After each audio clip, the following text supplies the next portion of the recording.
Tchou! Bonjour à tous, c'est GLG et je vous souhaite la bienvenue pour votre petit JT du Geek, toujours en mode électrique. Aujourd'hui, nous plongeons au cœur de l'actualité automobile électrique chinoise avec un focus sur la toute nouvelle BYD Xin L, une berline PHEV qui promet de révolutionner le marché. Et surtout, avant de poursuivre, n'oubliez pas de vous abonner et de cliquer sur la cloche pour ne louper aucune de mes vidéos. Allez, découvrons ensemble cette innovation signée BYD. La BYD Xin L se positionne entre la Xin Plus et la Han, offrant une option séduisante pour les amateurs de véhicules électriques recherchant à la fois style, performance et économie. Côté dimension, elle affiche une longueur de 4,8 m, une largeur de 1,9 m et une hauteur de 1,5 m, oui, avec un empattement de 2,8 m. Sous le capot, elle est propulsée par un système hybride de 5e génération DMI de BYD, équipé d'un moteur de 1,5 litres, développement une puissance de 74 kW, soit environ 100 chevaux. Quant à son moteur électrique, il peut délivrer jusqu'à 160 kW,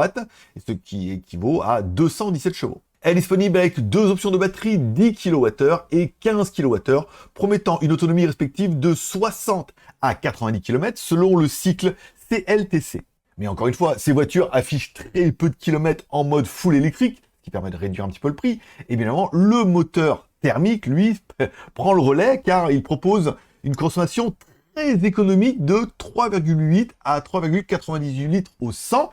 Et en fait, quand vous n'avez plus d'électricité, le moteur thermique se met en route pour générer de l'électricité, ce qui permet de prolonger l'autonomie en roulant électrique, mais fournie par un moteur thermique.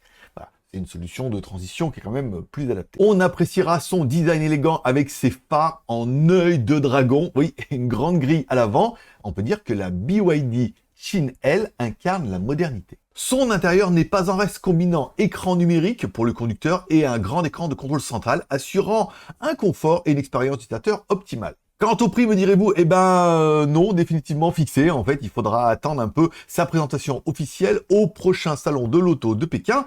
Donc, de rester bien à l'écoute et rester bien abonné pour ne pas louper cette nouveauté. Et vous, que pensez-vous de ce BYD Xin L? Est-ce que vous êtes comme moi et vous croyez qu'enfin, la transition entre les moteurs hybrides serait un peu la transition idéale entre le tout thermique et le tout électrique? Au lieu de vouloir nous faire passer du coq à l'âne, faire des véhicules un peu hybrides, moi je trouve, et ça permet vraiment de réduire le coût en mettant des plus petites batteries, en gardant des moteurs qu'on sait déjà faire, et en permettant de rouler un peu électrique, parce que, on va dire 10 ou 20 bornes en full électrique, des fois en ville, ça peut suffire. Merci de laisser un like ou un dislike dans ces vidéos, un petit commentaire et de vous abonner si c'est pas encore fait. On se donne rendez-vous demain pour votre prochain JT du Geek, toujours en mode électrique.